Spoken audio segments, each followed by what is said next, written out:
आज हमने करना है मनी। क्या होता है मनी? What is money?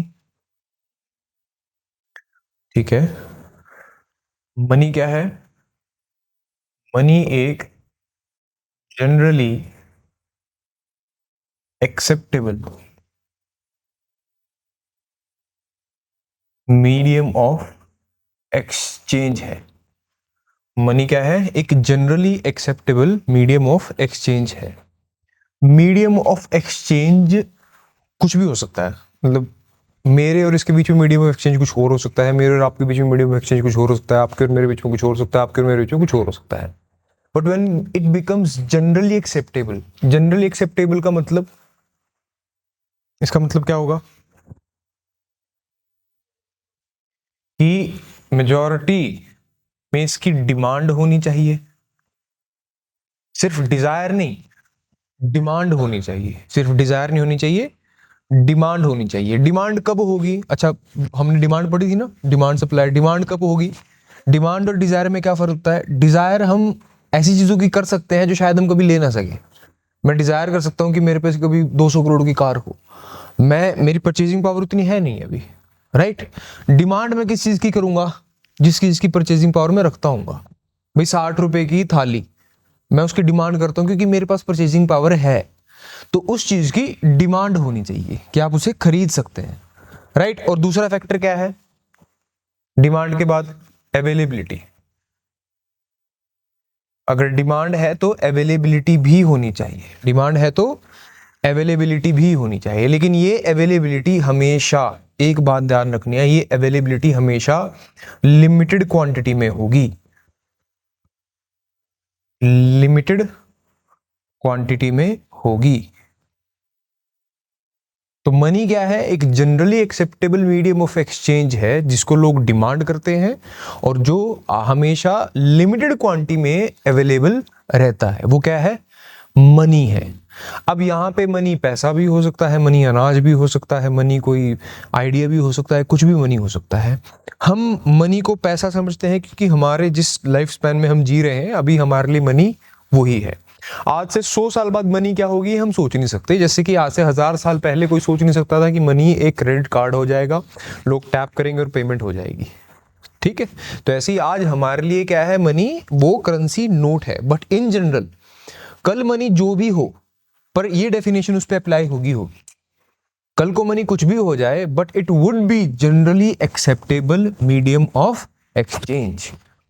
अगर कोई भी चीज generally acceptable medium of exchange है तो उसे हम क्या बोलते हैं?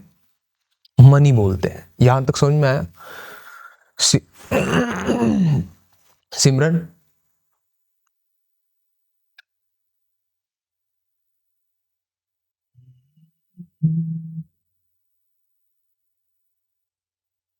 चलिए। मनी की कुछ प्रॉपर्टीज होती हैं, जैसे कि बताएंगे?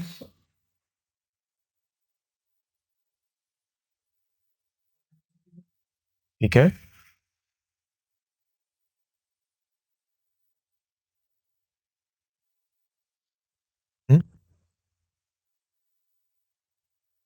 मनी की पहली प्रॉपर्टी है that it should have value. इसकी वैल्यू होना बहुत जरूरी है। एक डिसाइडेड वैल्यू होना बहुत जरूरी है। अगर इसकी कोई डिसाइडेड वैल्यू नहीं है तो आप इसको मनी नहीं कह सकते। या वो इंट्रिंसिक हो या वो फियाट हो, वैल्यू कोई भी हो सकती है। या वो इंट्रिंसिक हो, इंट्रिंसिक मतलब अब गोल्ड का कॉइन है, जिस चीज से, जिस कमोडिटी से वो बना है उसकी अपनी इनहेरेंट वैल्यू है, इंट्रिंसिक वैल्यू है। और फियाट, फियाट का मतलब, फियाट का मतलब क्या होता है? फियाट मनी बोल देते हैं हम। पेपर मनी मतलब आपने कुछ वर्ड बोला है एक, लीगल टेंडर और फियाट में कोई डिफरेंस है? देखो, फियाट मनी होता है जो किसी अथॉरिटी से बैक्ड हो। फियाट मनी क्या होती है? जो किसी अथॉरिटी से बैक्ड हो उसको हम फियाट बोल देते हैं। जो एक by by the order of an authority, order of an authority को फियाट बोलते हैं, उसको हम फियाट मनी बोल देते हैं। बट फियाट मनी और लीगल टेंडर में क्या डिफरेंस होता है?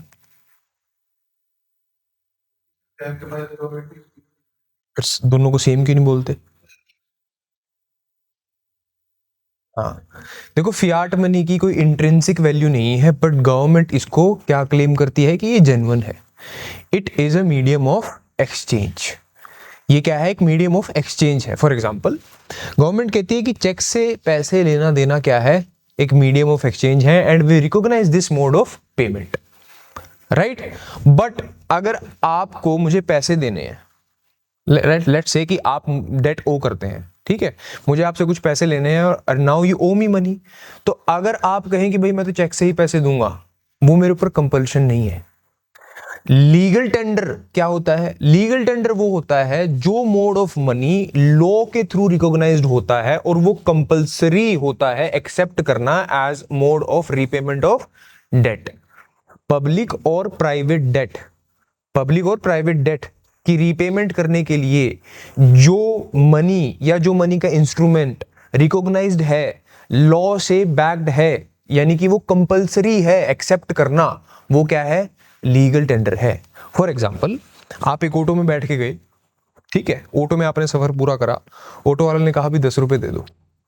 अब अभी जब आप ऑटो में बैठ के जा रहे हैं और जब आपका सफर पूरा हो गया, अभी आप किसके कर्जदार हैं? उस ऑटो वाले के कर्जदार हैं। अभी आप उसको 10 रुपए देने के लिए बैठे हुए हैं। अगर आप अपना करेंसी का नोट निकाल के उसको देते हैं 10 रुपए, तो वो मना नहीं कर सकता। अगर वो मना करेगा तो आपके ऊपर कोई ऑब्लिगेशन नहीं है कि आपने पैसे नहीं दिए, राइट। हम सुनते हैं ना कि भाई वो फोन लेने गया और जाके फोन लेके उसने 1 लाख रुपए सिक्के दे दिए। जब वो 1 लाख रुपए के सिक्के लेके दे गया तो दुकान वाला मना नहीं कर सकता। He is bound to accept those coins. ये घटनाएं सच में होती हैं, झूठ नहीं होता। जैसे कभी किसी फेमस केस है, एक मोबाइल की कंपनी थी, वो सूट हार गई और उस पर फाइन लग गया। लाख करोड़ के आसपास की कीमत का फाइन लगा था, एग्जैक्ट अमाउंट मुझे पता नहीं। उन्होंने क्या करा, वो सारा फाइन सिक्कों में पे करा, सारे कॉइन्स इकट्ठा करे और जितना वो फाइन था उसकी 80% कीमत जो है सिक्कों में पे करी। सामने वाली कंपनी मना नहीं कर सकती थी। द ओनली रीजन कि जो पेमेंट हुई है वो लीगल टेंडर से बैक्ड है, right. You can not reject, आपको उस पेमेंट को एक्सेप्ट करना पड़ेगा, because by law it is in mode of repayment of debt. ये दोनों में फर्क है, ठीक है। हाँ जी,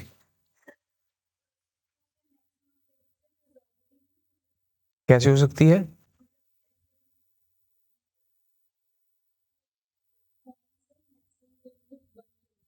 किन्हीं कंडीशंस में कॉइन से मैक्सिमम पेमेंट 1000 की हो सकती है पब्लिक डेट के कंसिडरेशंस में, बट वो प्राइवेट डेट है, पब्लिक डेट है ही नहीं है, ठीक है।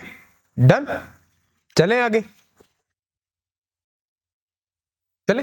yes. दूसरी प्रॉपर्टी,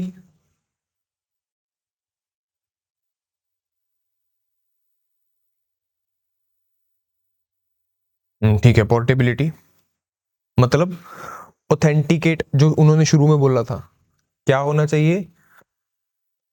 ऑथेंटिकेबल होना चाहिए। ऑथेंटिकेबल का मतलब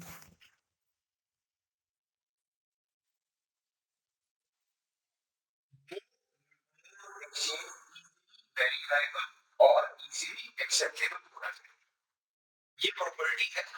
अगर mode of exchange easily, sorry sorry, authenticable का मतलब क्या है? Easily verifiable and acceptable. अगर वो इजीली वेरीफाइबल या एक्सेप्टेबल नहीं है तो वो मनी के तौर पे काउंट नहीं किया जा सकता, राइट।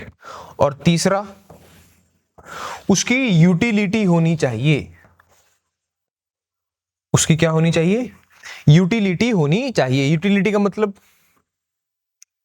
मनी वो होगी जिसकी एक स्टेबल वैल्यू होगी, जिसकी क्या होगी? एक स्टेबल वैल्यू होगी। Over a long period of time उसकी वैल्यू स्टेबल रहेगी। अगर मनी वो है जिसकी वैल्यू बहुत जल्दी बदल रही है या वोलाटाइल है, उसे हम मनी नहीं कह सकते। रीजन, क्योंकि लोग उस पर ट्रस्ट नहीं करेंगे, और लोग ट्रस्ट नहीं करेंगे तो मीडियम ऑफ एक्सचेंज कभी बनेगा ही नहीं, राइट। तो उसकी क्या होनी चाहिए? स्टेबल कंसिस्टेंट वैल्यू होनी चाहिए, राइट। अप्स एंड डाउन्स आ सकते हैं स्लाइट, लेकिन बहुत ड्रास्टिक अप्स एंड डाउन्स अगर रेगुलरली आ रहे हैं तो उसको मनी के तौर पे काउंट नहीं किया जा सकता। डन, यहां पे समझ में आया। ये यूटिलिटी का सिर्फ एक फैक्टर है। यूटिलिटी इसमें भी है कि वो इजी टू स्टोर होना चाहिए, इजी टू स्टोर होना चाहिए। इजी टू स्टोर का मतलब क्या है?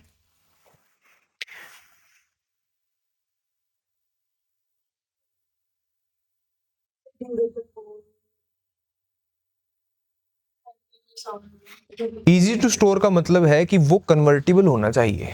वो कन्वर्टिबल तभी होगा जब उसकी एक स्टेबल वैल्यू होगी फ्यूचर पे। फॉर एग्जाम्पल, आपके पास लाख रुपए आए, ठीक है, आपके पास लाखों करोड़ों रुपए आ गए। अब लाखों करोड़ों रुपए आप ऐसा तो है नहीं कमरे में बंद करके रखेंगे, एक कमरा तो उसी का लग जाएगा। बट अगर वो मनी है तो उस लाखों करोड़ों रुपए को आप एसेट में कन्वर्ट कर सकते हो। तो अब आप क्या करोगे, उस मनी से आप कोई लैंड ले लोगे।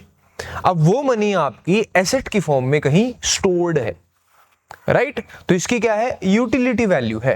मनी की कन्वर्टेबिलिटी है, मनी को कन्वर्ट किया जाता है। कन्वर्टेबिलिटी क्यों है? क्योंकि वो ऑथेंटिकेट है, वो इजी टू एक्सेप्टेबल है, वो वेरीफाइबल है। अगर वो ये सब चीजें हैं तो वो इजी टू स्टोर भी हो गया, इजी टू कन्वर्ट भी हो गया, क्योंकि वो अक्रॉस द कम्युनिटी क्या है, एक्सेप्टेबल है।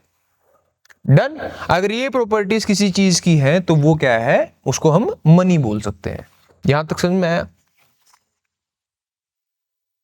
सिमरन? अरे ऊपर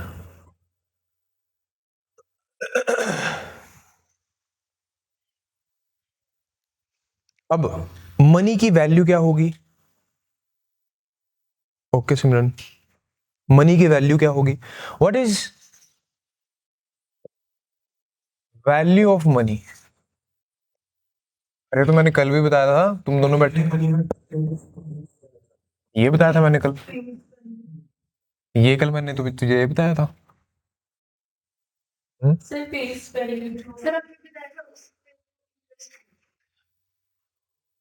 ठीक है, जो तुम बोल रहे हो ना कि भाई 100 रुपए से हम क्या सामान ले सकते हैं, वो वैल्यू नहीं है मनी की, वो उसकी यूटिलिटी है।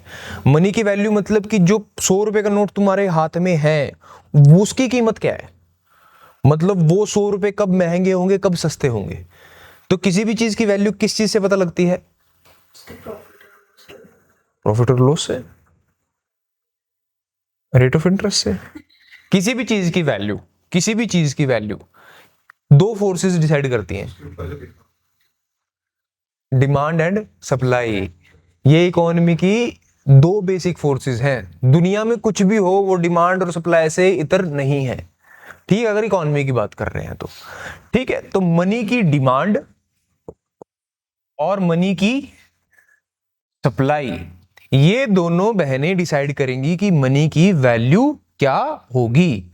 अब कौन से फैक्टर हैं जो मनी की डिमांड को इफेक्ट करते हैं?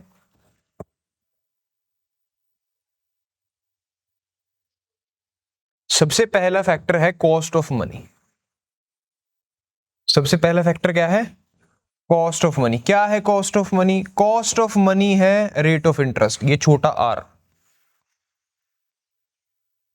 ये देखने में वी लग रहा है आपको, मैं इसको दोबारा कर देता हूं,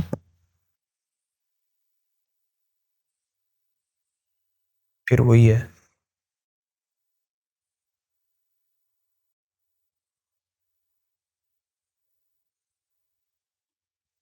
चलो अब आ रही है यार, ये नहीं बनती, इस पे बात नहीं बनती, जो कॉपी बनती है, ठीक है। तो क्या है ये? Rate of interest. कैसे rate of interest cost of money है?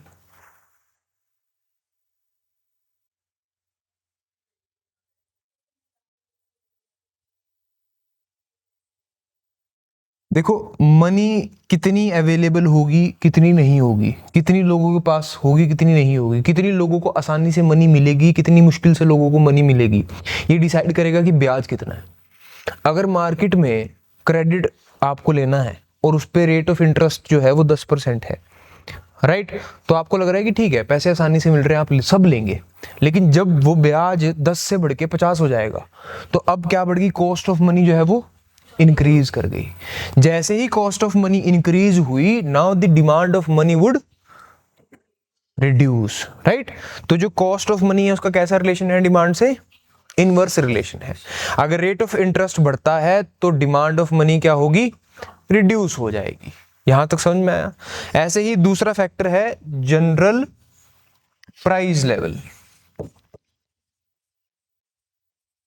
जनरल प्राइस लेवल, तो क्या होगा? प्राइस लेवल बढ़ेगा तो क्या होगा? Money demand. अरे अगर जनरल प्राइस लेवल इंक्रीज कर रहा है तो क्या इंक्रीज कर रहा है? इन्फ्लेशन इंक्रीज कर रही है, राइट? तो क्या होगा? डिमांड ऑफ मनी क्या हो जाएगी? आराम आराम से कम हो जाएगी। समझ में आया यहाँ पे? ठीक है। तीसरा फैक्टर है रियल जीडीपी। रियल जीडीपी का बताओ क्या इफेक्ट पड़ेगा? अगर रियल जीडीपी इंक्रीज होगी तो डिमांड ऑफ मनी इंक्रीज होगी या डिक्रीज होगी? सोच के बताना है, एकदम नहीं बोलना।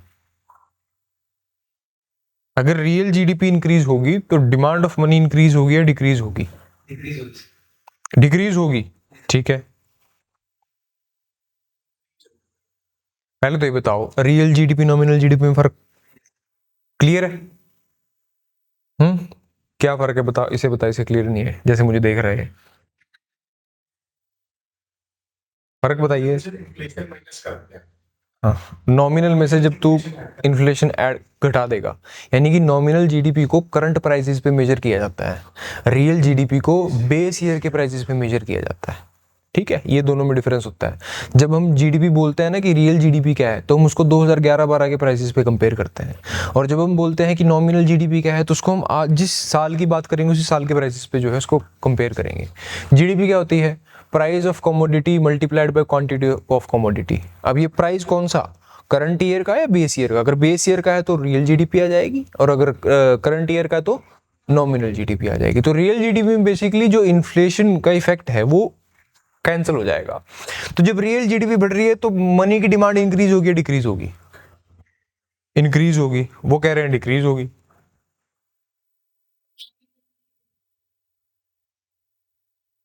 कैसे डिक्रीज होगी बताइए ना।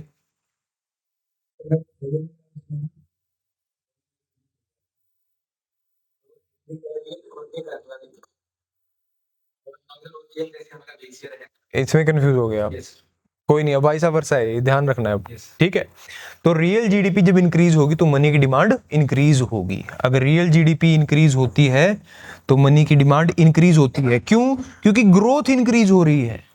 रियल जीडीपी ये दिखाती है कि ग्रोथ इंक्रीज हो रही है।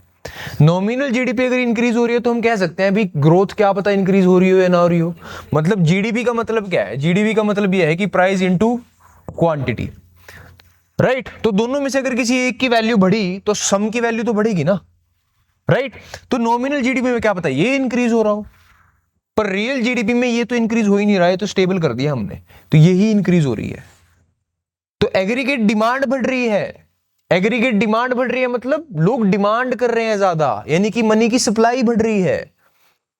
ठीक है, तो रियल जीडीपी जब भी इंक्रीज होगी मनी की डिमांड इंक्रीज होगी। मनी की डिमांड क्या होगी? इंक्रीज होगी। यहां तक समझ में आया सिमर?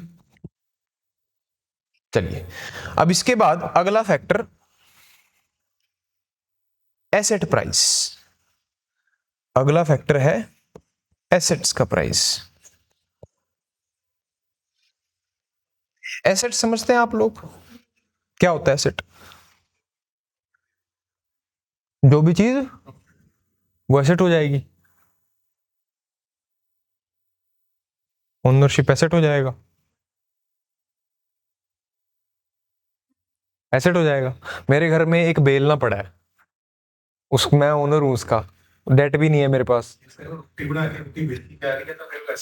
हाँ, तो फिर क्या हुआ? एसेट। एसेट आपको इनकम जनरेट करके दे रहा है। एसेट, हाँ, एसेट आपको क्या दे रहा है? इनकम जनरेट करके दे रहा है, कमाई का संसाधन है आपके।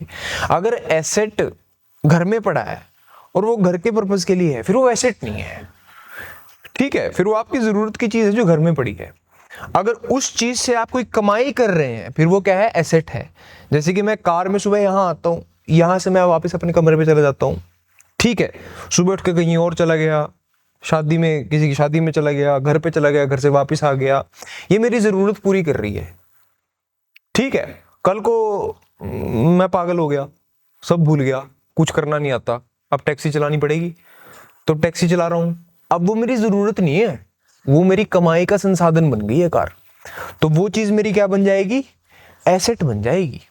एसेट क्या है, जो आपको इनकम दे रहा है, जो आपको कमाई दे रहा है, वो आपका एसेट है। अब प्रॉफिट है या लॉस है ये देखना पड़ेगा कि आपकी इनकम में से एक्सपेंडिचर निकाल के क्या बच रहा है आपको, ठीक है, लेकिन इनकम दे रहा है तो वो क्या है, आपका एसेट है। अब एसेट प्राइस, अगर हम कहें कि एसेट्स के प्राइस अगर रिड्यूस हो रहे हैं तो मनी की डिमांड इंक्रीज होगी या डिक्रीज होगी। दोबारा सुनो ध्यान से, एकदम क्यों कूद जाते हो तुम, फिर ध्यान से सुनना है। एसेट के प्राइस अगर रिड्यूस, मैं दोबारा बोल रहा हूं, एसेट्स के प्राइस अगर रिड्यूस होते हैं तो मनी की सप्लाई, मनी की डिमांड इंक्रीज होगी या डिक्रीज होगी। मैं एसेट बोल रहा हूं, लक्ष्य के साथ नहीं बोल रहा, डिक्रीज होगी। डिक्रीज होगी जी सर। और कुछ, क्योंकि डिमांड कम हो जाएगी तो क्या है, उसकी जो वैल्यू होगी वो भी डिक्रीज हो जाएगी। डिक्रीज होगी, हाँ भाई डिक्रीज पे ही है अभी, हाँ भाई डिक्रीज, हाँ क्यों,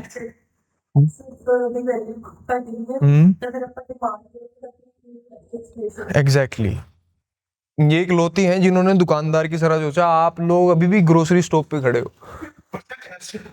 ध्यान से सुनिए, एसेट्स क्या हैं, जो आपको इनकम जनरेट करके दे रहे हैं, यानी कि जमीन, सिंपल सा एग्जांपल जमीन का ले लेते हैं, लैंड का। मान लो आपका काम प्रॉपर्टी डीलिंग का है, आप, अच्छा बहुत बढ़िया, तभी उन्होंने सही जवाब दिया था, ठीक है। मेरा तजुर्बा रहा है, जितनी भी बार मैंने किसी प्रॉपर्टी डीलर से एक क्वेश्चन पूछा उसने सही जवाब दिया है, पता नहीं क्यों, अच्छी बात है। अब देखो है क्या कि अगर मान लो एसेट का प्राइस रिड्यूस हो गया, मान लो आप कोई भी काम करते हो, अगर आप मान लो आपने अपनी टैक्सियां डाल रखी हैं, आप कारें खरीदते हो और उनको जो है छोड़ देते हो, लोगों को रोजगार देते हो कि तू कार चला ले, कल को आपको पता लगा कि उस कार के शोरूम में कार के प्राइसेस जो हैं गिर गए, अब आप क्या करोगे, आप भाग के जाओगे उसको खरीदने के लिए। आपको पता लगेगा कि मोहाली में उस सेक्टर में जहां 1 करोड़ रुपए कीमत है 1 एकड़ की, अब वहां जो है 50 लाख में मिल रहा है, आप क्या करोगे, भाग के जाओगे और उसको खरीदोगे, ठीक है। जब आप भाग के जाओगे और उस एसेट को खरीदोगे तो इनकी डिमांड क्या हो जाएगी, अब खरीदने के लिए मनी चाहिए ना आपको। एसेट ਆਪਾਂ ਲੈ ਰਹੇ ਹਾਂ, एसेट सर अपने हिसाब ਨਾਲ ਦੇਖਾਂਗੇ ਕਿ ਜਿਹੜਾ ਆਪਣੇ ਕੋਲ एसेट ਸੀ ਉਹਦਾ ਪ੍ਰਾਈਸ ਘਟ ਗਿਆ। सर पहला अपने को 1 लाख रुपया आ रहा है, हम 10% का वही सारे कह रहे हैं कि जो अपने को समझ नहीं आया, देखो मैंने आपके पास जो है उसकी तो मैंने बात ही नहीं करी, पर सर फिर पैसे मैं मार्केट में बोल रहा हूं, अगर मार्केट के अंदर एसेट का प्राइस डिक्रीज हो गया, हाँ ਜਿਹੜੀ ਚੀਜ਼ ਆਪਾਂ ਨੂੰ ਇਨਕਮ ਪਹਿਲਾਂ ਦੇ ਹੀ ਨਹੀਂ ਰਹੀ, हाँ क्यों नहीं दे रही, ਅਸਲ ਕਿਹੜਾ ਓਨਰਸ਼ਿਪ ਤੇ ਜਿਹੜਾ ਬਾਹਰ ਘਟ ਗਿਆ ਰੇਟ, समझ नहीं रहा तू, इसको स्पेक्युलेटिव मोटिव ऑफ मनी बोलते हैं। देखो मनी के ना 2 पर्पस होते हैं, ध्यान रखना हमेशा, कैश जो होता है ना, कैश उसके 2 पर्पस होते हैं हमेशा। पहला पर्पस होता है उसका ट्रांजैक्शन, कैश को आप यूज करते हो ट्रांजैक्शन करने के लिए, कि आपने कुछ खरीदा, आपने कैश दिया, आपको सामान मिल गया। दूसरा पर्पस होता है कैश का स्पेक्युलेटिव। स्पेक्युलेटिव का मतलब जो हमारे माँ बाप करते हैं, बचा के रख लो, बचा के रख लो, पैसे बचाओ, सेव करो, क्यों, जरूरत पड़ेगी, वो स्पेक्युलेशन ही तो है, आपको पक्का पता भी जरूरत पड़ेगी भाई, अगले टाइम क्या पता किसका पटाखा बजे बार, किसी ने देखी थोड़ी है कल, तो आप स्पेक्युलेट कर रहे हो ना कि जरूरत पड़ेगी, तो फिर आप क्या करते हो, मनी को होल्ड करते हो। अब एसेट का प्राइस क्या हो गया, रिड्यूस हो गया, नाउ यू विल स्पेक्युलेट कि इसका प्राइस रिड्यूस हुआ है और मैं इसे अभी खरीदता हूं ताकि मैं आने वाले टाइम पे से पैसे कमा सकूं। कार से आप पैसे कमा रहे हो, मान लो आपने कार खरीदी, आप कार से पैसे कमा रहे हो, उसको जो है इनकम जनरेट कर रहे हो, कल को उसी कार के दाम घट गए, आपकी इनकम तो रिड्यूस हो रही है, इससे कार तो आपकी चली रही है, उस एसेट के प्राइस घटे हैं, अब आप भाग के जाओगे और उस एसेट को खरीदने की कोशिश करोगे, मनी की डिमांड बढ़ जाएगी। शेयर मार्केट में क्या होता है, रिलायंस के दाम घट गए भाई, कोई रिपोर्ट निकल गई बाहर और रिलायंस के दाम बहुत घट गए। कभी भी देख लेना, लोग भाग के जाते हैं और जिनके दाम गिरे होते हैं उनको खरीदने की कोशिश करते हैं। क्यों? वो ऐसा परसीव करते हैं कि आने वाले टाइम में इसके प्राइस बढ़ेंगे, अभी खरीद लो।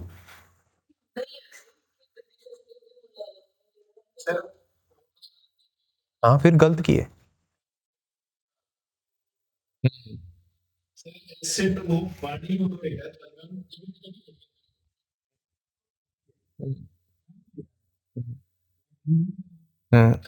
बात डिसाइड हो रही है कि मेरा एसेट है कि मैं नहीं। नहीं, खरीदन तो पहले डिसाइड हो रहा है।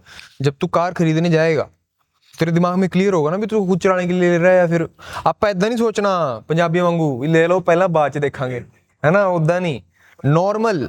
भाई कोई भी बिजनेसमैन पहले ही सोच लेगा ना, भाई मेरा एसेट है ये कार अगर मैं ले रहा हूं तो क्यों ले रहा हूं, इसको एसेट के लिए ले रहा हूं, इसको बाहर से कमाई करूंगा। ये लैंड मैं ले रहा हूँ क्यों ले रहा हूँ, कल को मैंने कॉलोनी काटनी है यहाँ पे, इसको रेजिडेंशियल एरिया बनाना है इस बंजर जमीन को, तो ठीक है लैंड ले लो भाई। आज यहाँ लैंड इतने प्राइस में मिल रहा है, कल को यहाँ से एक सड़क निकल गई, इसका पता नहीं कितना रेट हो जाएगा। आबादी तो आ ही रही है। तो इसलिए जब भी एसेट के प्राइस रिड्यूस होंगे, मनी की डिमांड क्या हो जाएगी? इंक्रीज हो जाएगी। ये क्लियर हो गया? यहां कोई कंफ्यूजन तो नहीं होगी कभी? अगला है वेलोसिटी ऑफ मनी। अगला फैक्टर है वेलोसिटी ऑफ मनी। सिमरन बच्चे, एसेट वाला पॉइंट क्लियर है?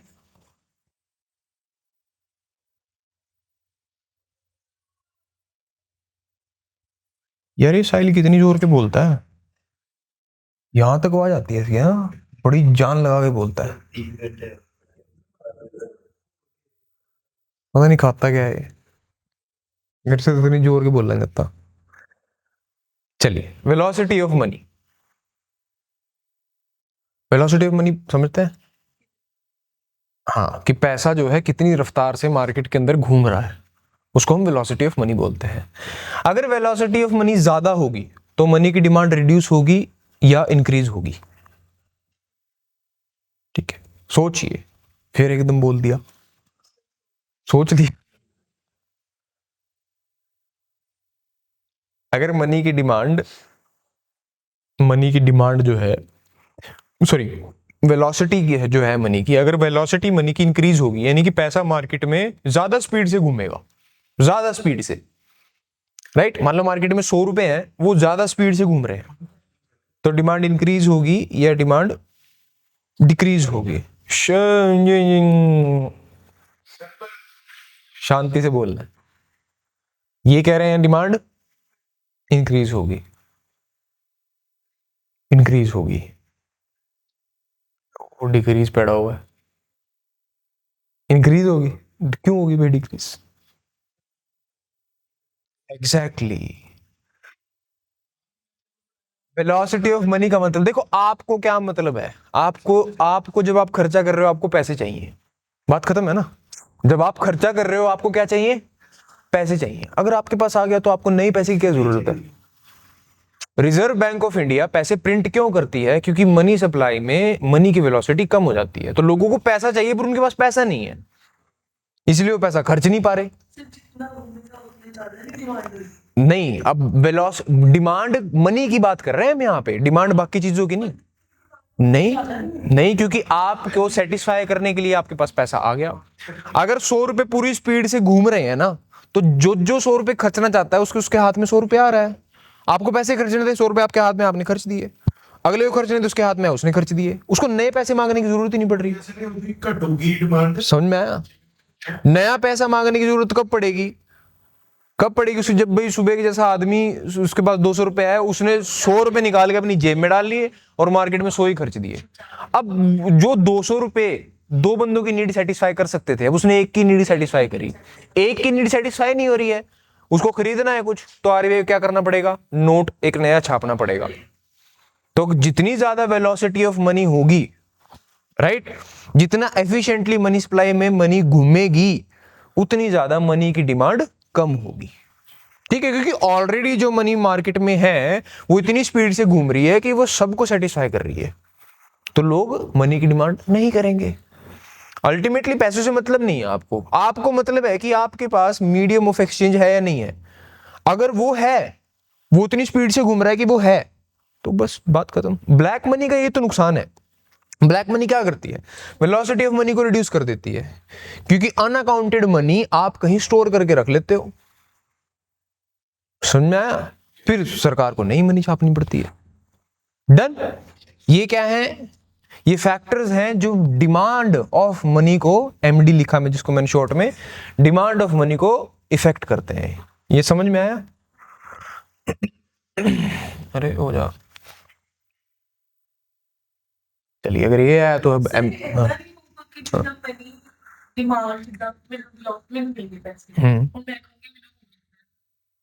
हाँ तो और मिल जाएंगे, और मिल जाएंगे। हाँ हाँ हाँ, आपको, आपका पॉइंट ये है कि आपने 100 रुपए खर्चे, अब आपको 100 और चाहिए, तो घूम के दोबारा आ जाएगा वो। उसकी स्पीड जल्दी होनी चाहिए, उसकी स्पीड इतनी होनी चाहिए कि आपने खर्चे, आपको और खर्चने का मन करा, आपके पैरों में खड़ा हो कि ले खर्च खर्च, आपने और खर्चे, आपको और खर्चना, वो फिर पैरों में खड़ा है कि खर्च। वो इसकी इतनी स्पीड इतनी है कि वो रुक ही नहीं रहा, जब भी आपका मन कर रहा है वो खर्च रहा है। समझ रहे? अब हमें एक्सट्रीमिटीज नहीं सोचनी कि मैं उससे ज्यादा स्पीड बना लूं, अगर फिर भाई बढ़ी जाएगी। पर ऐसा नहीं होता ना, कोई लड़ाई करके नहीं सोचता, वो सिंपल सोचता है कि वेलोसिटी ऑफ मनी क्या है, कि वेलोसिटी ऑफ मनी मतलब कि मनी कितनी एफिशिएंटली मनी सप्लाई में जो है मनी घूम रही है। जब आपको सेटिस्फाई, जब आपको नीड अराइज हो रही है मनी की, क्या वो आपके पास है तो बात खत्म। अगर नहीं है फिर आप मनी की डिमांड करते हैं कि अब मुझे मनी चाहिए। जब ऑलरेडी आपके पास है तो आप क्यों डिमांड करेंगे? तो जितनी ज्यादा वेलोसिटी ऑफ मनी होगी उतनी डिमांड जो है मनी की रिड्यूस हो जाएगी। डन? यहां तक कोई डाउट?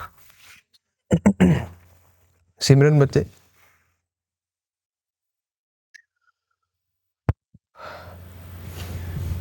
चलिए अब सप्लाई ऑफ मनी की बात कर लेते हैं। कितने प्रोड्यूसर होते हैं जो मनी को प्रोड्यूस करते हैं? पक्का?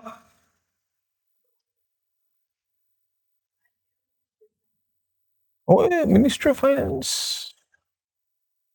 मिनिस्ट्री ऑफ फाइनेंस अगर पैसे प्रोड्यूस करती होती, सरकार तो कभी गरीब ही ना होती। 1 रुपए से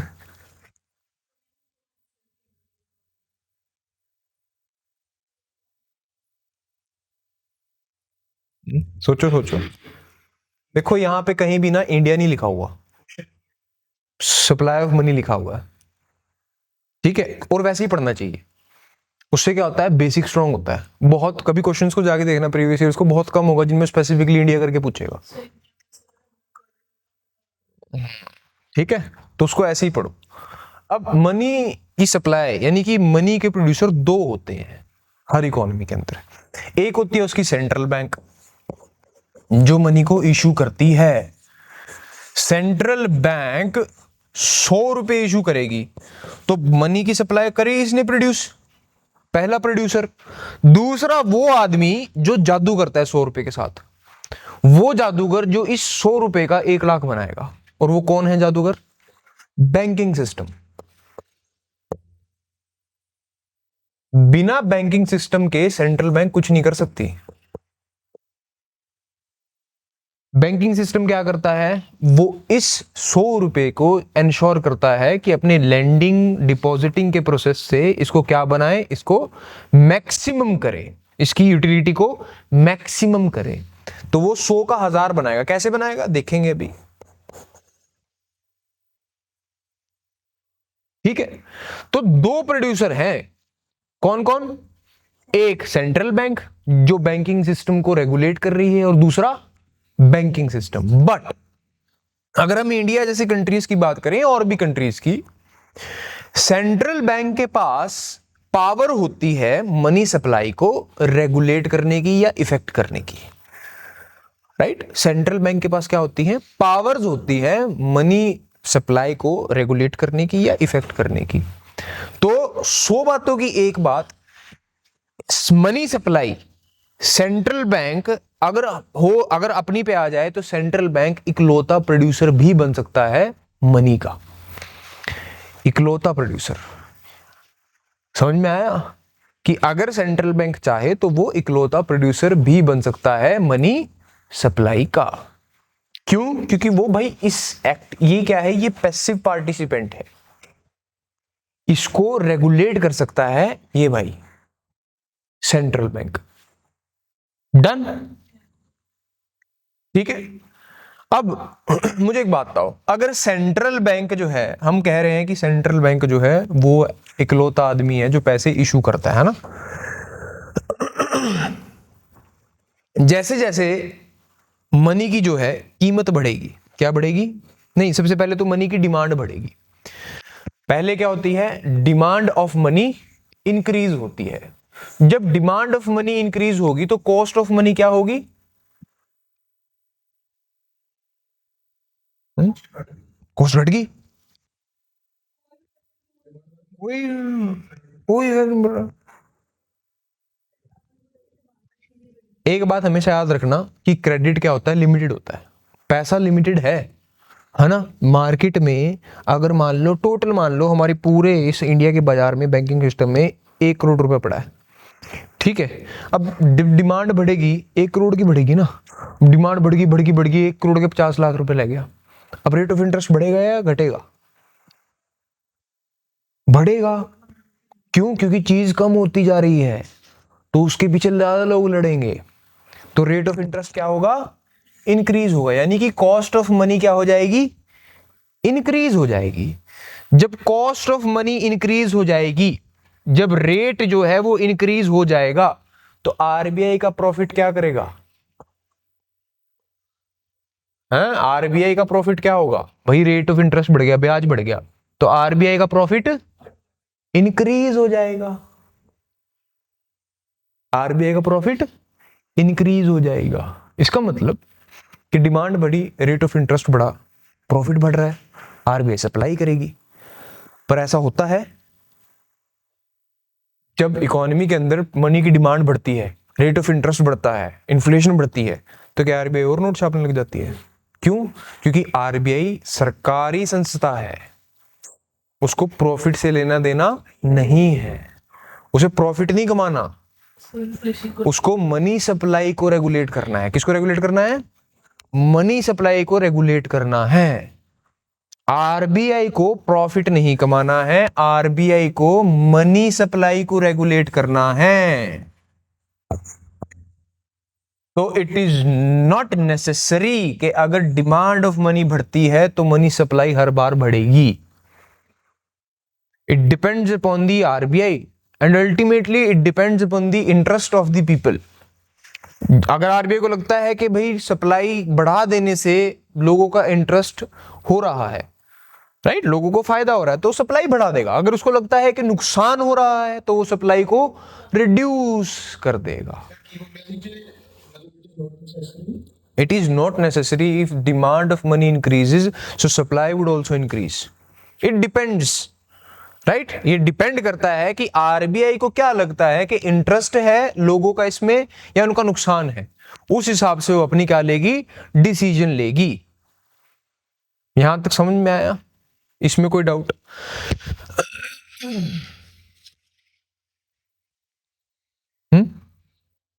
चलें आगे।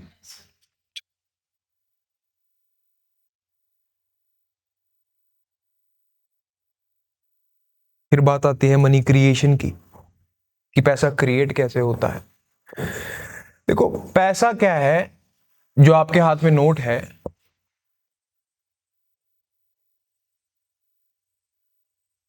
वो एक ऐसा पेपर है जिसकी अपनी कोई वैल्यू नहीं है। उसकी जो भी वैल्यू है वो कंप्लीटली उसकी किस पे डिपेंडेंट है? जो उसका ईश्वर है उसकी ट्रस्ट वर्दीनेस पे डिपेंडेंट है। यानी कि you trust RBI, that's why you believe कि आरबीआई ने जो 100 का नोट प्रिंट किया उस पे आप क्या कर सकते हो? ट्रस्ट कर सकते हो। If you don't trust RBI तो फिर आप क्यों बिलीव करोगे? समझ में आया? आपके 100 रुपए पे क्या लिखा हुआ है?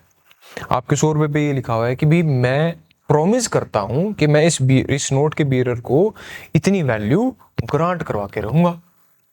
तो वो क्या है? एक वादा है आपसे, राइट? उसका कुछ ऐसा नहीं है कि वो 100 कहीं लिखा हुआ है कि सरकार की मर्जी है, अभी वो करेगी, नहीं, वो प्रॉमिस है किसी की। तो फिर आप लोगों ने क्यों ले लिया? क्योंकि आप ट्रस्ट करते हैं। Why would people believe in money? Because they would trust in the issuer. Right, ईश्वर के ऊपर उनको क्या है, ट्रस्ट है। तो ईश्वर की ट्रस्ट, ईश्वर नहीं ईश्वर, ईश्वर, मैं देख ही रहा था रोक के बैठी हुई है, तू हंस ले हुए पहले, ठीक है। तो जो ईश्वर है उसकी ट्रस्ट वर्दीनेस पे डिपेंड करता है कि भाई आप मनी उसको journal acceptable medium of exchange मानने के लिए तैयार हैं या नहीं है। अब जो वो इशू कर रहा है, इशूइंग अथॉरिटी, उसकी ट्रस्टवर्दीनेस कैसे पता लगेगी? उसकी ट्रस्टवर्दीनेस पता लगेगी कि वो मनी को किन एसेट्स के बेसिस पे जो है ले रहा है। अगर मैं आपको कहूं कि यार ये पर्ची ले जा, जैसे एंशिएंट और मिडिवल हिस्ट्री में हम पढ़ते हैं हुंडी कल्चर हुआ करता था, जिसको आज के टाइम पे बिल्स ऑफ एक्सचेंज बोल देते हैं, कि बड़े बड़े जो ट्रेड्समैन हुआ करते थे ना, वो अपनी पर्ची पे लिख के दे दिया करते थे कि ये श्री राम जी घनश्याम जी की पर्ची है, ठीक है, और इसकी कीमत 1000 रुपये है और नीचे मेरा साइन है, जब मर्जी आना श्री राम जी घनश्याम जी के पास पैसे मिल जाएंगे। अब वो पर्ची घूम रही है बाजारों में, अब उनका नाम इतना ज्यादा है कि बाजार में वो पर्ची जाएगी, वो पर्ची बाजार वाले को दिखाएंगे, चाहे उसने अपनी जिंदगी में उनको देखा हो ना देखा हो, बट उसको ये पता है कि जिसने ये पर्ची दी है ना, जिसके साइन है, उस पर भरोसा किया जा सकता है आधी रात को भी। क्यों भरोसा किया जा सकता है? हाँ, कमाया कैसे? उसके पास। अच्छा, मान लो एक मैं हूं, मैं आपके पास पैसे लेने के लिए आया, आप गांव में बड़े जद्दी आदमी हैं, मैं इनके पास गया पैसे लेने के लिए, मैंने कहा भाई साहब मुझे जो है 50,000 रुपये दे दो। इन्होंने मुझसे पूछा भी क्या कुछ है तेरे पास, जमीन जमान, मैं कहूँ जी मेरे पास तो 1 बीघा है, ठीक है। उसी टाइम पे ये भी आ गया, ये कह रहा है कि बाबूजी 3 लाख रुपए दे दो। अब ये इनसे पूछता है कि तेरे पास क्या कुछ है भाई, ये बोलता है कि मेरे पास 50 एकड़ है जी। क्या लगता है वो किसको पैसे देंगे? उसको देंगे। पैसे ज्यादा मांगे लेकिन फिर भी उसको क्यों दिए? क्योंकि ट्रस्टवर्दी है वो ट्रस्टवर्दी क्यों है? क्योंकि उसके पास एसेट्स हैं, वो अपनी लायबिलिटीज को एसेट्स के साथ पे ऑफ कर सकता है, राइट। वो अपनी लायबिलिटीज को, भाई 100 रुपए जो आपके पास है वो बैंक की लायबिलिटी है, आरबीआई की, है ना, वो अपनी लायबिलिटी को एसेट्स के साथ क्या कर सकता है? पे ऑफ कर सकता है। तो आप आरबीआई पे कब ट्रस्ट करेंगे?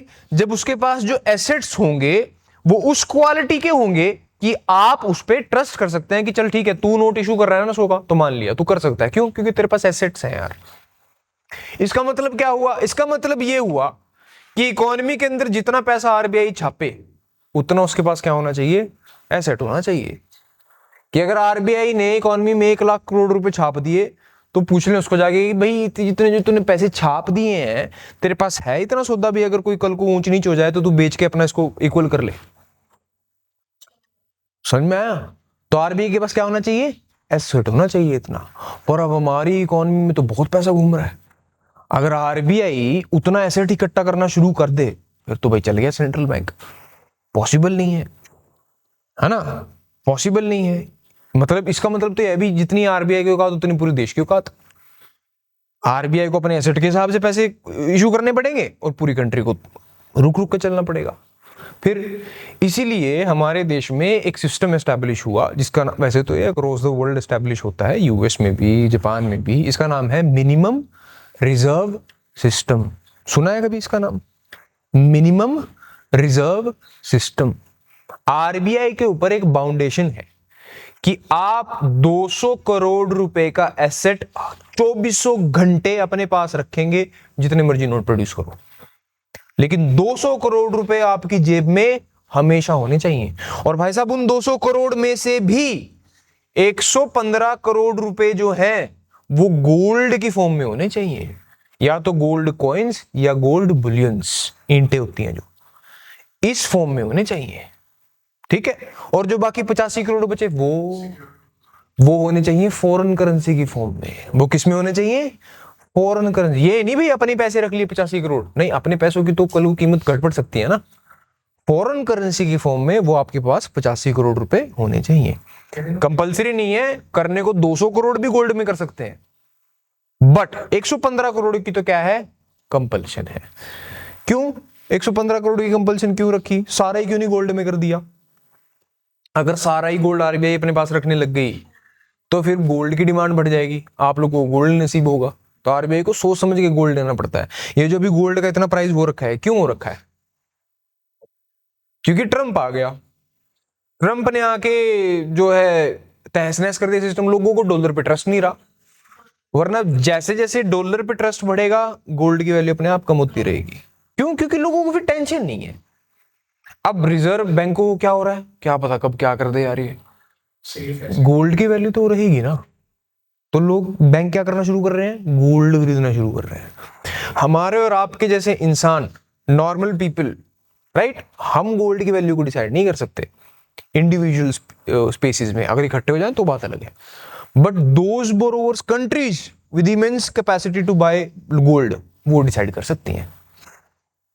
समझ में आया? तो इसलिए गोल्ड की लिमिट को कम करा गया। 115 करोड़ तो आपके पास कंपल्शन है, अगर उसके बाद भी आपको रखना है तो भी रख लो। बाई चांस आरबीआई को लगता है कि अभी 85 करोड़ की ऐसी कोई फॉरेन करेंसी है ही नहीं जिसपे हम भरोसा कर लें, तो फिर वो क्या करेगा, वो गोल्ड ले लेगा। और उस वक्त गोल्ड नहीं है, सिल्वर ले लेगा, वो जो मर्जी करे। तभी इसके बाद सिल्वर की डिमांड बढ़ी। सिल्वर की भी डिमांड बढ़ रही है। डन। इन्हें कहते हैं कि minimum reserve, minimum reserve system, minimum reserve system. Foreign currency कोई भी कि सिर्फ डॉलर? नहीं नहीं, कोई भी हो सकती है, फॉरेन करेंसी है, यूरो भी हो सकती है, पौंड भी हो सकता है, येन भी हो सकती है, कोई भी हो सकती है सिंपल।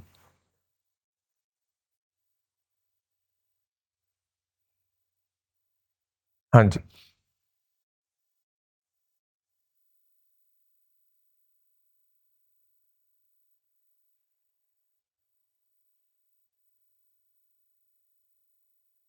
ठीक है, डन। अब मनी क्रिएशन की बात करते हैं। देखो, मनी जो क्रिएट होती है वो भी एक सिस्टम से होती है, उसको हम बोलते हैं फ्रैक्शनल रिजर्व बैंकिंग। क्या बोलते हैं? Fractional reserve banking. ये आपने सबने पढ़ी है, डायरेक्टली इनडायरेक्टली। हर इंसान अपनी शेयर ऑफ इनकम में से कुछ पैसा कैश की फॉर्म में रखता है, कुछ पैसा डिपॉजिट की फॉर्म में रखता है, कुछ पैसा कैश की फॉर्म में रखता है, कुछ पैसा डिपॉजिट की फॉर्म में रखता है, ठीक है। और हर बैंक कुछ पैसा रिजर्व की फॉर्म में रखती है और कुछ पैसे को फर्दर बिजनेस करती है, राइट। हर इंसान पैसे को क्या रखेगा, कुछ पैसा कैश की फॉर्म में रखेगा, कुछ पैसा डिपॉजिट की फॉर्म में रखेगा, और हर बैंक क्या करेगी, कुछ पैसे को रिजर्व की फॉर्म में रखेगी, कुछ पैसे से बिजनेस करेगी। यहां तक क्लियर है? अब मान लीजिए P1 नाम का एक इंसान, P1 को 10,000 रुपए मिल गए,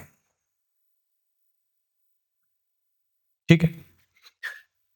P1 ने क्या किया, P1 ने 10,000 में से भाई ने क्या करा, कितने निकाल लूं? 5 निकाल लूं, ठीक है 5 निकाल लूं। 5,000 रुपये इसने क्या करे, कैश की फॉर्म में रख लिए, और 5,000 रुपये इसने क्या करे, डिपॉजिट कहां कराएगा, बैंक में। 5,000 रुपये इसने बैंक में डिपॉजिट करा दिए। बैंक खोली हुई थी, राइट, बैंक में आगे कितने, 5,000 रुपये। यहां तो कोई डाउट नहीं है ना। अब बैंक क्या करेगा, बैंक के ऊपर एक लीगल ऑब्लिगेशन है कि बैंक को इस पैसे में से एक हिस्सा रिजर्व में रखना है, राइट।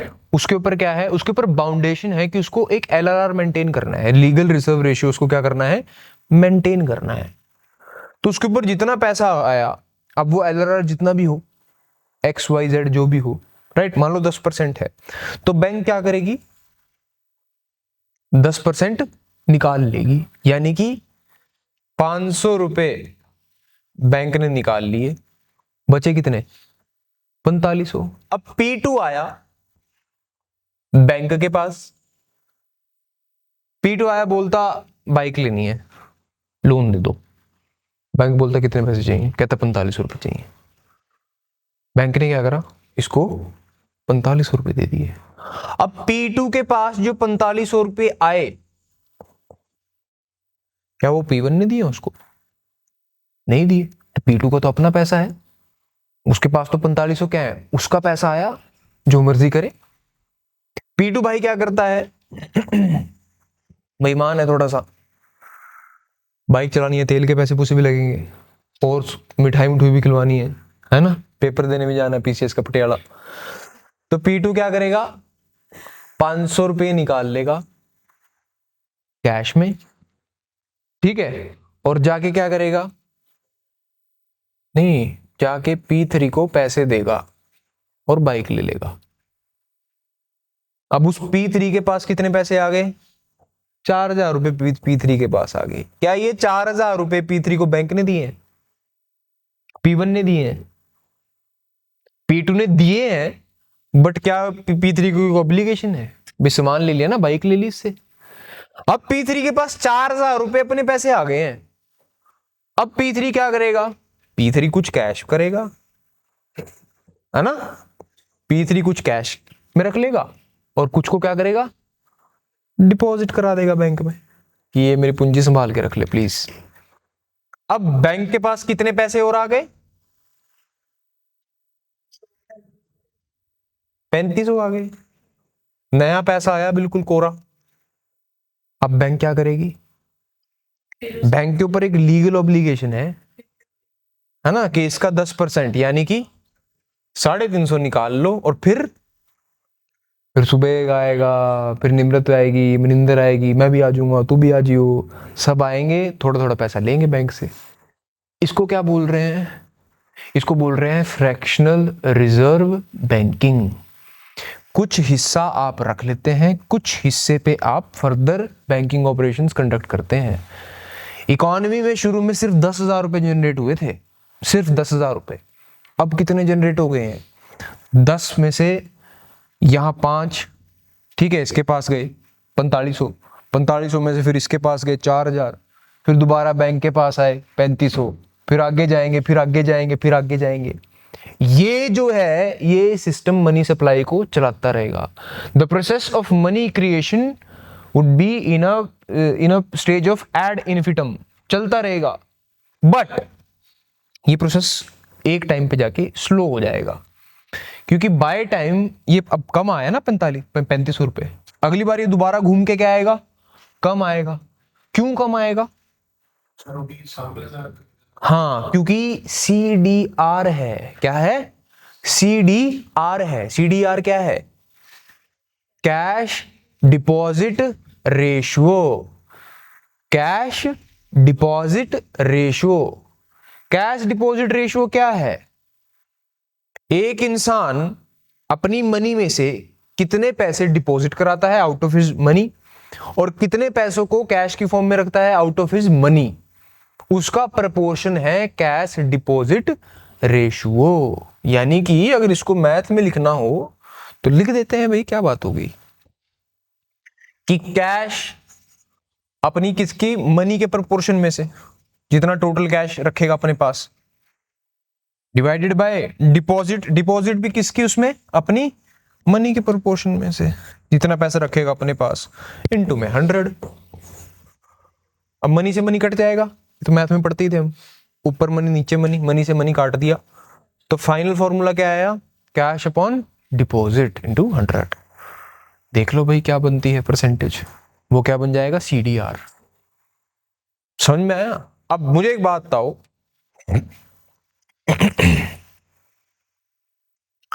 मनी सप्लाई का क्या रिलेशन है CDR से, मनी सप्लाई का CDR से क्या रिलेशन है,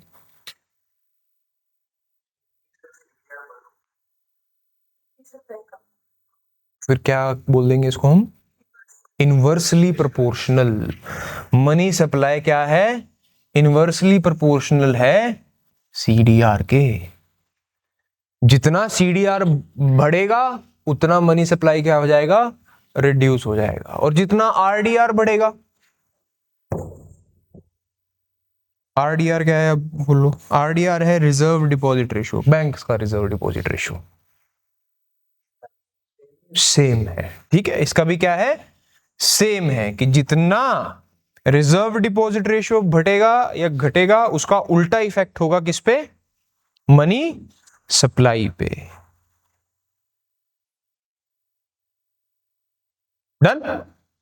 क्यों करते हैं हम, क्यों रखते हैं हम कैश को साइड में जेब में डाल के, दोनों पर्पसेस, ट्रांजैक्शनल और स्पेक्युलेटिव। क्या पता आपको भी कैश चाहिए, कुछ काम करना है आपको इमीडिएटली, घर का सामान लेना है, बिजली का बिल भरना है, कुछ भी हो सकता है।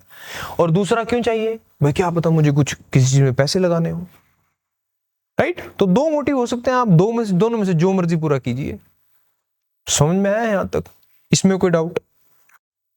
सिमरन, similar to money multiplier effect, money multiplier, हाँ मनी मल्टीप्लायर इफेक्ट जो है वो बैंकिंग सिस्टम का प्रेरोगेटिव है। बैंक्स जो है मनी मल्टीप्लायर की तरह काम करते हैं। तो जो हमने पढ़ा था अभी उस प्रोसेस में, हाँ मनी मल्टीप्लायर हो रहा है। मनी मल्टीप्लायर मतलब कि जो ओरिजिनल पैसा आया, अब वो कितना इफेक्टिवली उस वही पैसा, बेस मनी जो है, हाई पावर्ड मनी, वो कितना पैसा फर्दर जनरेट कर रही है, ठीक है। वो मनी मल्टीप्लायर का काम है। देखो बैंकिंग सिस्टम के ना दो पैसे होते हैं। बैंकिंग सिस्टम का जो है क्या होता है, दो उसके जो है फंक्शन होते हैं। पहला फंक्शन क्या होता है, हाँ क्रिएशन ऑफ मनी, ठीक है, क्रिएशन ऑफ मनी। और दूसरा उसका क्या है, मल्टीप्लायर इफेक्ट, मल्टीप्लायर इफेक्ट। ये दो काम करता है बैंकिंग सिस्टम, और कुछ नहीं करता, ठीक है। डायरेक्टली इनडायरेक्टली यही दो काम करेगा वो। डन। चले आगे सिमरन।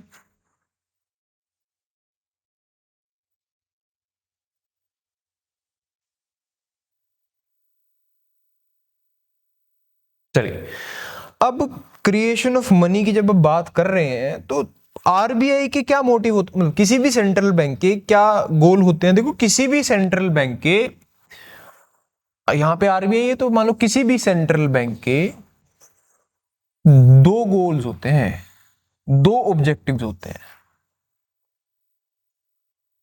पहला ऑब्जेक्टिव होता है मनी सप्लाई को इंक्रीज करके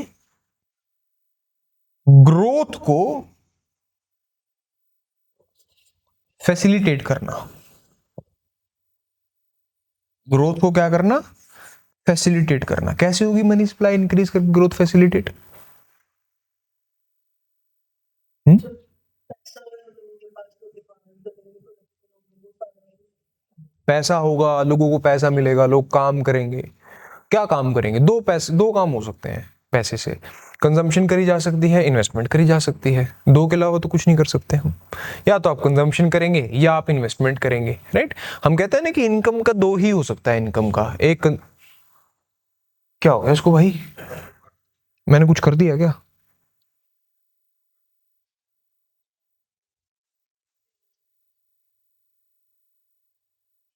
यार ये ना ऑनलाइन एक बच्ची है, उसका वो हो जाएगा, हो गया।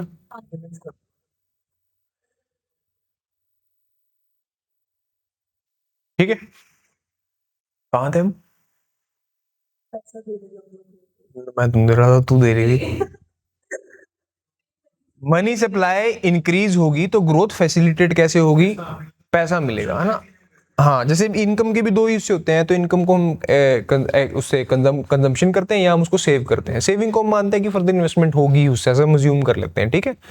तो क्या हो रहा है, दो हो रहा है, दो काम हो रहे हैं, तो कंजम्पशन हो रहा है या फिर इन्वेस्टमेंट हो रहा है, ठीक है। दोनों से फैसिलिटेट हो रही है ग्रोथ। जो कंजम्पशन कर रहा है वो भी किसी की इन्वेस्टमेंट को पे ऑफ कर रहा है। किसी ने इन्वेस्टमेंट करी इस वजह से क्योंकि कोई कंजम्पशन करेगा, और जो इन्वेस्टमेंट कर रहा है वो फर्दर कंजम्पशन को पे ऑफ कर रहा है कि इधर भाई ने पैसे लगाया तू खा, है ना। तो क्या कर रही है आरबीआई, ग्रोथ को फैसिलिटेट कर रही है मनी सप्लाई को मेंटेन करके। मनी सप्लाई को कैसे मेंटेन कर रही है, मनी सप्लाई में इंक्रीज लाके वो ग्रोथ को फैसिलिटेट कर रही है। दूसरी तरफ आरबीआई का काम क्या है, मनी सप्लाई कम करना। मनी सप्लाई कम क्यों करेगी वो, हाँ, मनी सप्लाई को कम करेगी क्योंकि उसको एग्रीगेट डिमांड को कंट्रोल करना है। अगर एग्रीगेट डिमांड बहुत ज्यादा हो गई तो क्या होगा, प्राइस लेवल बहुत ज्यादा बढ़ जाएंगे, इन्फ्लेशन हो जाएगी। इन्फ्लेशन को कंट्रोल करने के लिए आरबीआई को ये दुख झेलना पड़ेगा, उसको मनी सप्लाई को कम करना पड़ेगा। यहां तक समझ में आया? तो ये दो ऑब्जेक्टिव्स हैं आरबीआई के। अब ध्यान देने वाली बात ये है कि दोनों में ट्रेड ऑफ है। दोनों में क्या है? ट्रेड ऑफ है। ट्रेड ऑफ मतलब अगर एक होगा तो दूसरा नहीं हो पाएगा, आपको एक को चूज करना पड़ेगा दूसरे के बिहाफ पे। दोनों में क्या है? ट्रेड ऑफ है। So either RBI would go for growth facilitation और RBI would go for inflation control. अगर वो इन्फ्लेशन को कंट्रोल करनी जाएगी तो मनी सप्लाई रिड्यूस हो जाएगी, मनी सप्लाई रिड्यूस हो जाएगी तो क्रेडिट की कीमतें बढ़ जाएंगी, ग्रोथ को हार्म हो जाएगा। If RBI goes for growth facilitation तो फिर इन्फ्लेशन बढ़ सकती है। तो दोनों क्या है? दोनों के बीच में क्या है? ट्रेड ऑफ है। इसी वाद विवाद में आरबीआई फंसी है। ठीक है, अब ये आरबीआई का प्रेरोगेटिव है कि उसे क्या करना है। मोस्टली कहीं लिखा नहीं हुआ बट मोस्टली आरबीआई कंसंट्रेट करती है किस चीज पे? इन्फ्लेशन पे। सरकार क्या बोलती है उसको? ये भी तेरा ही काम है, ये भी कर, क्योंकि सरकार को चाहिए ग्रोथ। सरकार को क्या चाहिए? ग्रोथ।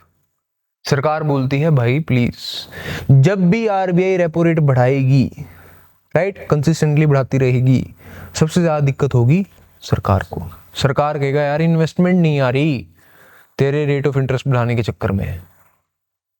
समझ में आया? समझ में आया यहां तक? ठीक है, तो ये आरबीआई का प्रेरोगेटिव है कि उसे क्या करना है, राइट? उसे क्या करना है, ये उसका प्रेरोगेटिव है। उसे रेपो रेट, सीडीआर, इनको इंक्रीज करना है, रिड्यूस करना है, वो डिसाइड करेगी। डन? यहां तक कोई डाउट? क्या मिस हुआ है बताएंगे आप मेरे को, कहां से मिस हुआ है? प्रभ और सिमरन।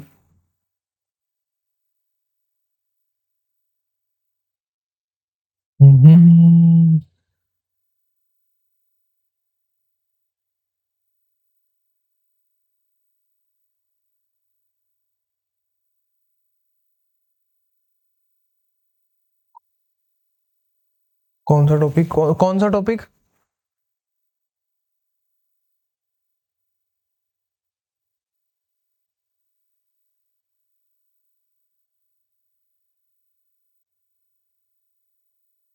हाँ, या तो एक काम करना, आप YouTube पे आ जाएगी अगर आप कंफर्टेबल है, क्योंकि वहां तो रिकॉर्ड हो गई है, जूम का कोई लेना देना नहीं है उस पर।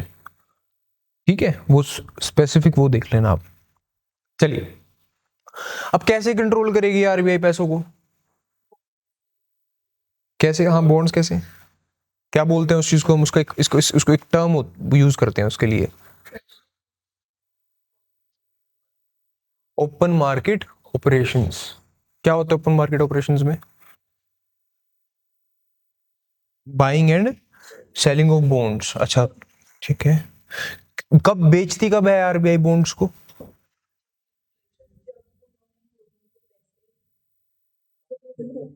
सिर्फ मनी सप्लाई एब्सॉर्ब करना। ठीक है, हाँ, तो ओपन मार्केट ऑपरेशंस में, अरे यार, पहला जो तरीका है ओएमओ, ओपन मार्केट ऑपरेशंस, इनमें दो तरीके हैं। एक से लिक्विडिटी को, जैसा निमृत बोल रहे हैं कि लिक्विडिटी को क्या किया जाएगा? एब्सॉर्ब किया जाएगा। और एक में लिक्विडिटी को इंजेक्ट किया जाएगा।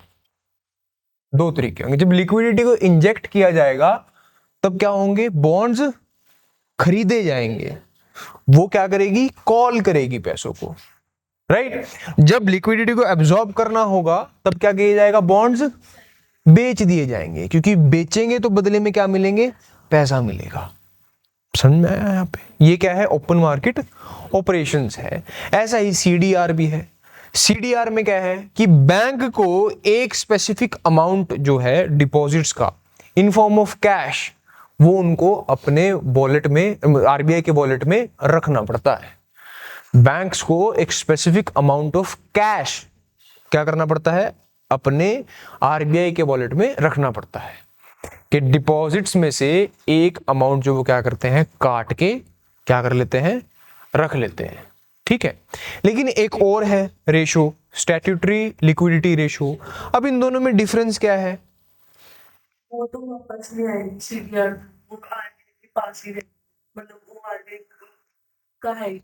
जो एसएलआर है वो दो तरह कर सकते हैं, एक तो डिस्क्लोज, एक 9% रखते हैं ना, 4.5। कहाँ, क्यों क्यों क्यों इतनी दूर चले गए? नहीं जाना, यहाँ से नहीं पूछेगा वो। फिर तो बढ़िया। हाँ बहुत बढ़िया है, यहाँ नहीं जाना। अब दिक्कत क्या हो रही है, वहां चले गए और पीछे गए नहीं। दोनों में फर्क है लिक्विडिटी का। जो कैश डिपॉजिट रेशियो है वो कैश की फॉर्म में मेंटेन करना पड़ता है। हाँ, तो उसमें दिक्कत क्या हो रही है? उसमें दिक्कत ये हो रही है कि कैश तो क्या है, बैंक का बेसिक संसाधन है जिससे अपना बिजनेस करती है। अगर एक हिस्सा काट के रख दे वो, तो दिक्कत है ना। देखो, maintaining reserve is very costly for every bank. जो रिजर्व मेंटेनेंस है वो हर बैंक के लिए क्या है, कॉस्टली है। कॉस्टली का मतलब ये नहीं है कि सिक्योरिटी गार्ड का खर्चा आएगा, कमरा बनाना पड़ेगा, वो उनके लिए कुछ मायने नहीं रखता। कॉस्टली ये है कि उसकी अपॉर्चुनिटी कॉस्ट बहुत ज्यादा है। कौन सी कॉस्ट? Opportunity cost. जो पैसा तिजोरी में पड़ा पड़ा सड़ रहा है, उस पैसे को बैंक यूज करके क्या कर सकती है, मार्केट में पैसे कमा सकती है। लेकिन वो क्या करना पड़ रहा है, रिजर्व की फॉर्म में मेंटेन रखना पड़ रहा है। तो स्टैट्यूटरी लिक्विडिटी रेशियो में बैंक क्या करेगी, अदर लिक्विड एसेट्स जो है उसको रख लेगी रिजर्व करके। गोल्ड हो सकता है, कुछ डेजिग्नेटेड कॉर्पोरेट बॉन्ड्स हो सकते हैं, गवर्नमेंट सिक्योरिटीज हो सकती हैं, राइट, कुछ फॉरेन करेंसीज हो सकती हैं, डेजिग्नेटेड कुछ फॉरेन करेंसीज हो सकती हैं। उस फॉर्म में वो क्या कर सकती है, रिजर्व को मेंटेन कर सकती है, टू फैसिलिटेट बैंक्स ओनली। समझ में आया इसका पर्पस? इसमें कोई डाउट?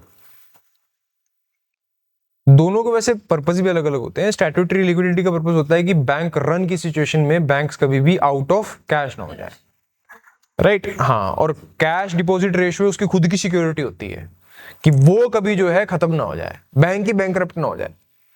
दोनों के पर्पस अलग अलग होते हैं। सीडीआर डू एंड डाई में काम आता है, और एसएलआर कभी भी किसी बैंक रन की सिचुएशन में काम आ सकता है। सीडीआर को यूज कर सकते हैं, छेड़ नहीं सकता, एसएलआर को छेड़ सकता है। वो तभी पर्पस है ना उसका कि बैंक रन की सिचुएशन में एसएलआर काम आ सकता है कि कोई इमीडिएट सिचुएशन पड़ेगी। सीडीआर तो डू और डाई वाली सिचुएशन है, वो तो उसकी सिक्योरिटी है जो पड़ी है आरबीआई के पास, उसको नहीं छेड़ सकता। मौत का समय आ गया कभी तो आरबीआई कुछ करेगा जो करेगा। ठीक है, डन, यहां तक समझ में आया? सीआर हाँ, आरबीआई के वोल्ट में रहेगी। सीआरआर पे नहीं मिलता एक भी इंटरेस्ट, एसएलआर पे मिलता है शायद इंटरेस्ट। ठीक है, अब चेक कर लेना एक बार, एसएलआर पे इंटरेस्ट मिलता है। एसएलआर की भी दो चीਜ਼ਾਂ ਹੁੰਦੀਆਂ ਨੇ, 9% ਵਾਲੀ ਸੀ, 4.5 ਵਾਲੇ ਚ ਉਹ 4.5 ਡਿਸਕਲੋਜ਼ ਕਰਨਾ ਪੈਂਦਾ ਉਹਨੂੰ, ਕੀ ਦੱਸਣਾ ਪੈਂਦਾ। ਡਿਸਕਲੋਜ਼ ਮਤਲਬ ਕਿ ਉਹ ਦੱਸਣਾ ਨਹੀਂ ਉਹਨੇ ਕਿੱਥੇ ਕੀ ਕਰਿਆ ਪੈਸੇ ਦਾ। ਇੱਕ ਅਨਡਿਸਕਲੋਜ਼ਡ ਹੁੰਦਾ 4.5, ਉਹਦੇ ਵਿੱਚ ਵੀ ਹਾਂ ਕਿ ਉਹਨੇ ਇਨਵੈਸਟ ਕਰਿਆ ਕੀ ਕਰਿਆ ਉਹ ਬਤਾ, मतलब वो तो इंटरेस्ट मिलता है एसएलआर पे। इन्वेस्ट करोगे तो फिर इंटरेस्ट आउट है, एक कदम मिलता है। अब मैं आपको एक वो देता हूँ एडवाइस। आपको आज जाके क्या देखना है कि एसएलआर पे इंटरेस्ट मिलता है नहीं मिलता। ठीक है, बस ये 9%, 4%, 4.5% ये दिमाग में वजन बढ़ा रहे हैं और कुछ नहीं कर रहे, क्योंकि ये कभी पूछा नहीं है उसने, कभी नहीं पूछा। जब पूछा है ना तो वो क्वेश्चन सबका गलत हुआ है मैक्सिमम। मतलब वो क्वेश्चन आपकी कट ऑफ नहीं डिसाइड कर रहा। देखो 100 क्वेश्चंस आते हैं, 100 क्वेश्चन में डेफिनेटली 12 क्वेश्चंस होंगे जो ऐसे होंगे जो वो होंगे कि मैंने उसका जवाब दे दिया, है ना, जिसको बाहर आगे लोग फ्लॉन्ट करेंगे कि देखो ये वेदों का क्वेश्चन आया था तो सारे वेद पढ़ लो। नहीं, ये की थोड़ी है, एक आउटलायर तो रखना होता है, उसको डराना भी तो है, कॉन्फिडेंस के साथ भी तो खेलना है।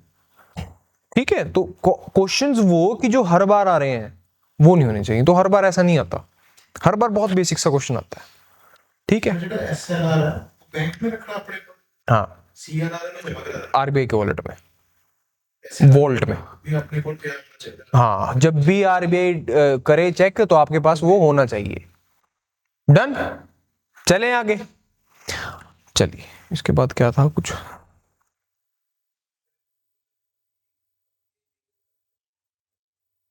यार देखना पड़ेगा, गूगल के चक्कर में मत पड़ो।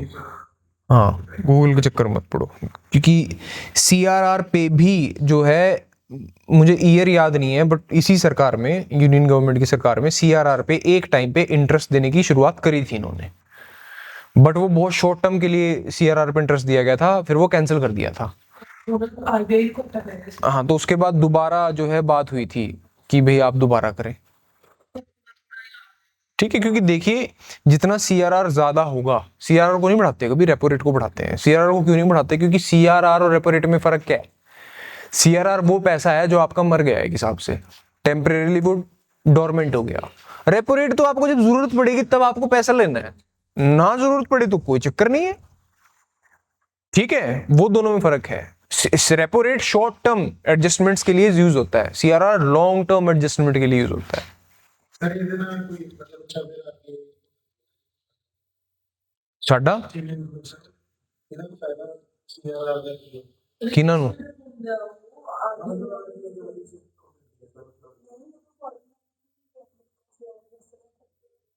क्या कह रहे हो, आपने समझा नहीं क्वेश्चन? हाँ,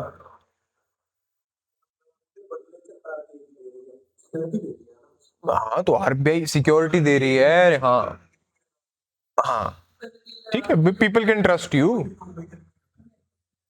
ठीक है, डन।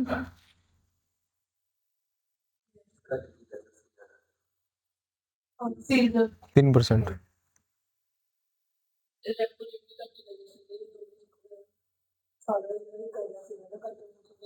अच्छा, एक होता है आपका लिक्विडिटी एडजस्टमेंट फैसिलिटी, इसमें आएंगे आपके रिवर्स रेपो रेट और रेपो रेट, ठीक है। जब एक्सेस लिक्विडिटी होगी, क्या हो गया भाई, जब क्या होगी, एक्सेस लिक्विडिटी होगी, तो फिर RBI क्या करेगा, क्या बढ़ाएगा, ठीक है, हाँ, और reverse repo rate, reverse repo rate चाहिए बैंक से।